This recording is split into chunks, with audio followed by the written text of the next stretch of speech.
Hi, this is Mike from Mike's Unboxing Reviews and How To, and on today's video we're going to take a look at some really excellent fans.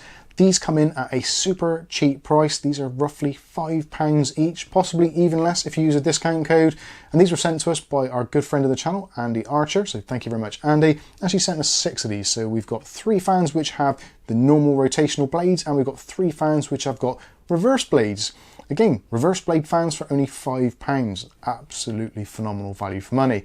And also they come in either the white, as you can see here, or there's a black version available as well, should you have a black case and you want that to fit in. So again, £5, absolutely excellent fans. We did look at some very similar ones to this from a company, I think it was called Tasmarit or something, very similar to that, a little while back, which Ugly Bob sent us. These are kind of essentially the same kind of thing, they're just a slight tweak or variation on it. So these are actually from a company called Jungle Leopard. These are the Jungle Leopard case fans. The actual model of these are the Prism 4, and it's the Prism 4RS specifically. Now there's 2 versions available, as I said, well 4 technically, 2 colors and 2 different fan rotations.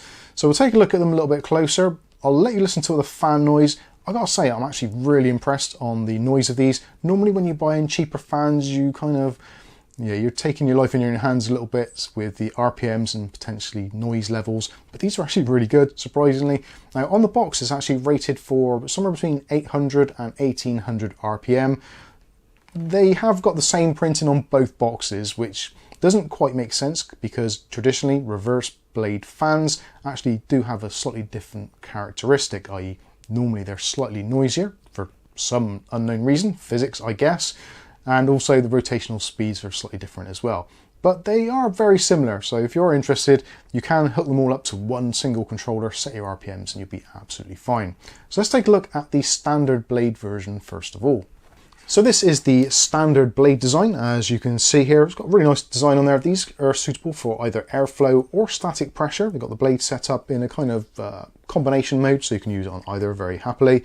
You've also got some very discreet RGB on here. Well, slightly discreet depending on which way you mount them up. So when you're looking at them face on, as you're probably seeing from some B-roll footage we filmed a little bit earlier, you've got the kind of Lianli look, so that edge design around the outside, and of course the solid blades as well, which don't illuminate.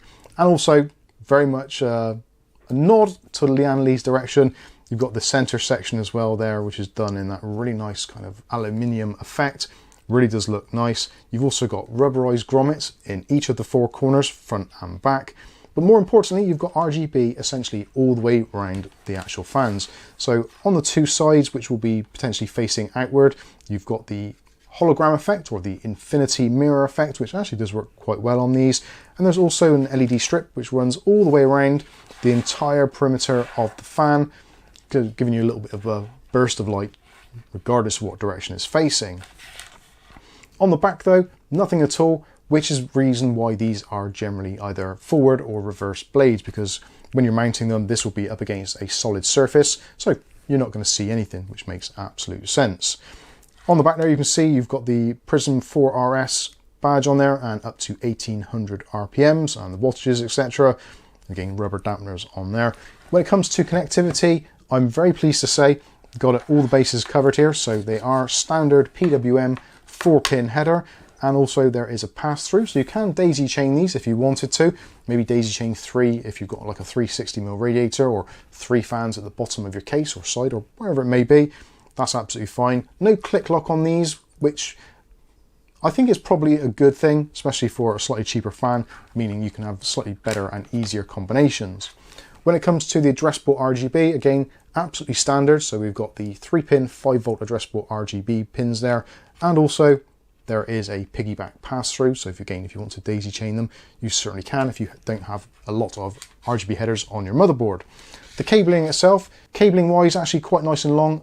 The full extent, including the extensions, you're looking around about 60 centimeters. And the reverse blade version is kind of more of the same. So again, you've still got exactly the same addressable RGB lighting. You've got the wraparound strip, but the blades themselves are reversed. So this, when you've got it mounted up against a solid surface, such as on the floor here, so this is going to be spinning and pulling air in, whereas traditionally a normal fan, if it's on something, is pushing air through. So depending on your layout, and also with the popularity these days of the fish tank style cases, as you can see behind me. You don't necessarily need to go to the expense of purchasing some Thermaltake swap fans. You can get a reverse blade design for around about £5, which I think is absolutely awesome. Again, with the reverse blade version, the characteristics are exactly the same, so the cables are the same length, the RGB is the same length. The only thing which is slightly different are some of the noise levels, which actually we'll take a listen to now. So I did some recordings earlier using MSI Center to control the fan speeds, and I've got the fans just stood on the side there, so there is a little bit of intentional rumble coming through the desk, which I've tried to alleviate a little bit, but actually these are very quiet, so it isn't entirely necessary, but I'll let you have a listen to those now. So we're going to do some fan noise tests now. Now I'm going to be standing approximately about 2 foot away from the fan, not very far at all, enough to be audible if it is. Currently this is the reverse blade fan, and as you can see on the screen, this is in MSI Center. Lowest recorded RPM that I can get to before it actually stops is around about 650, as you can see here. We're about 25% of the fan's RPM. So now let's put it up to 50% and check the noise there. So approximately 50%, we're looking at about 1200 RPM, and there's a very slight noise from the fan.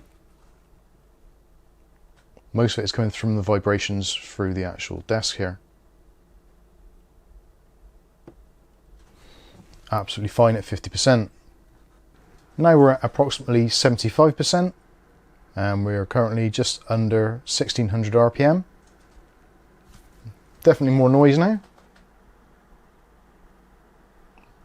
A little bit of rotational noise coming through, but mostly from airflow. Now we're at 100% fan speed and almost 2000 RPM, so slightly over the rated 1800, though this is in a free air situation, so it is going to go a little bit faster. And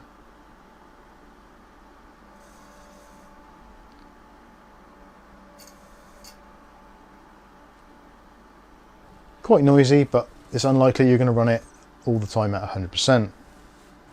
Okay, so now we've got the standard rotational blade connected up, and again we're about 25% is the lowest I can seem to get this, so that is equating to around about 650 RPM.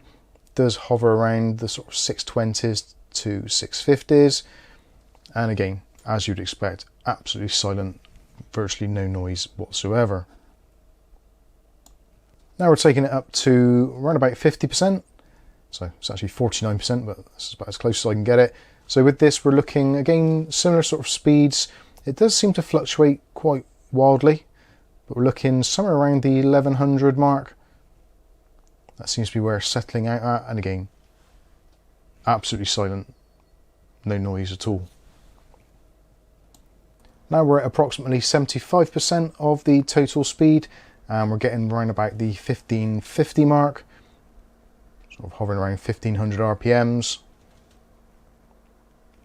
A little bit quieter now, still a little bit of rotational noise coming through on the desk.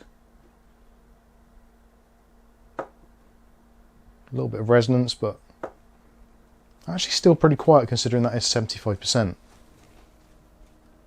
And now we're all the way up at just slightly under 100%, that's about the best I can get it. We're looking around about 1800 to 1900 RPM. Again, the RPM reading does fluctuate quite a lot on here, but actually not too noisy at all. Definitely you can hear it, it is audible. My microphone is approximately 2 foot away from the actual fan itself. I think it's actually doing a fantastic job considering this is approximately £5 to buy. I think these are cracking value, and the RPM range is phenomenal, and they do seem to move an absolute ton of air. So there you go, there is some of the noise profiles and the RPMs. As you can see, there are some slight characteristic differences between the two, despite what it says actually on the packaging. They're saying they're both exactly the same in terms of rotational speed and also noise levels, whereas I would say that the reverse blade version is very definitely a little bit louder, especially in the kind of mid-range RPMs.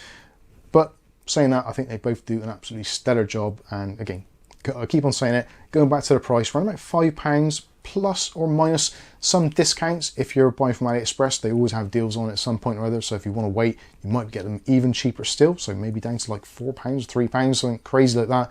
But certainly I think these are fantastic, very worth a look. And again, if you're building a case in a fish tank style case or just a larger case where you've got maybe 8, 9, 10 fans, you could end up spending hundreds and hundreds of pounds. Whereas at £5 a fan, you're looking at kitting out an entire case under £50, which I think is great value for money. And again, great looks, great sounding, very easy to install, daisy chainable. What more could you want? But that's where you come in. So let us know in the comment section what more you'd want from a fan for £5. I think there's much more you can do for this. And again, massive shout out to Andy Archer for sending these over. Much appreciated. Hopefully you've enjoyed the video. If you have, smash the like button. If you want to see more content like this on a daily basis, hit subscribe and the chime notification. That way you'll be notified of future video releases. But for now, I've been Mike. This is Mike's Unboxing Reviews and How To. And hopefully we'll catch you in the very next video. Thanks for watching.